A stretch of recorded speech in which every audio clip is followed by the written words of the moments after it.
আসসালামু আলাইকুম প্রিয় দর্শক, আমরা আজকে একজন ক্যান্সার জয়ী সাক্ষাৎকার নিব। আমাদের আজকে ক্যান্সার জয়ী হচ্ছে শাহনাজ আপা। শাহনাজ আপা 2019 সাল থেকে তিনি স্তন ক্যান্সারে আক্রান্ত হয়েছিলেন। তারপরে তিনি চিকিৎসা গ্রহণ শেষে এখন ফলো আপে আছেন এবং বর্তমানে তিনি প্রায় পুরোপুরি সুস্থ রয়েছেন এবং নিয়মিত ফলো আপ করে যাচ্ছেন। তো আমরা তার মুখেই তার ক্যান্সার জয়ের অভিজ্ঞতার কথা শুনবো। আসসালামু আলাইকুম আপা, আপনি কেমন আছেন? আলহামদুলিল্লাহ ভালো আছি।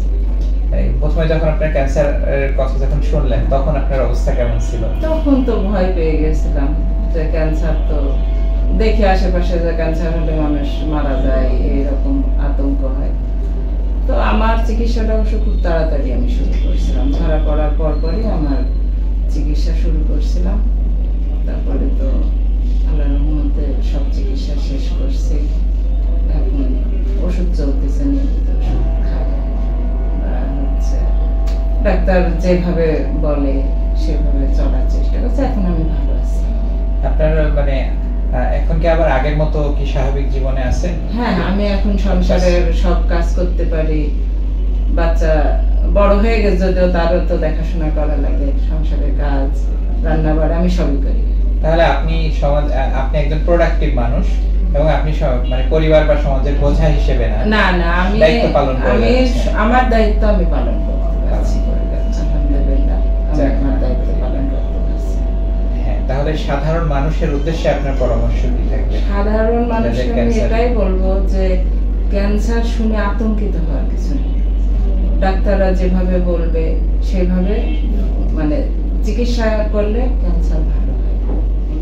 আমি এটাই মনে করি যে ঠিক মতো ডাক্তাররা যদি যেভাবে বলছে, ফলো আপটা যেভাবে করতে বলছে, চিকিৎসা যেভাবে নিতে বলছে সেভাবে নেওয়া উচিত। আর এখন বাংলাদেশে আলহামদুলিল্লাহ অনেক ভালো চিকিৎসা ব্যবস্থা। আমি যেমন আগে তো ঢাকায় দেখাতাম, তো সবসময় তো ঢাকায় যাওয়ার অসুবিধা আছে অনেক। এখন কুষ্টিয়াতেই দেখতেছে, আপনার কাছেই আমি দেখাচ্ছি। আলহামদুলিল্লাহ আছি, বললাম ভালো আছি। আলহামদুলিল্লাহ। প্রিয় দর্শক, আমরা আপার কাছ থেকেই তার ক্যান্সার জয়ের অভিজ্ঞতার কথা শুনলাম। তিনি প্রথমে অনেক ভয় পেয়ে গিয়েছিলেন, আতঙ্কগ্রস্ত হয়ে গিয়েছিলেন।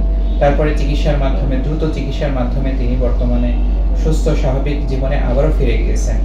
সুতরাং ক্যান্সার আক্রান্ত রোগীরা আমাদের বোঝা নয়, তারা আমাদের সম্পদ। এবং ক্যান্সার আক্রান্ত মানুষ তিনি সুস্থ হয়ে যেতে পারেন এবং তিনি আবারও একজন প্রোডাক্টিভ এবং সমাজের একজন গুরুত্বপূর্ণ ব্যক্তি হিসেবে তার দায়িত্ব পালন করতে পারেন। আসুন আমরা নিজে সচেতন হই, পরিবার এবং সমাজকে সচেতন করি। আমার আপনার সকলের ঐকান্তিক প্রচেষ্টায় দূর হোক ক্যান্সার চিকিৎসার সকল অন্তরে। সবাই ভালো থাকবেন। আসসালামু আলাইকুম।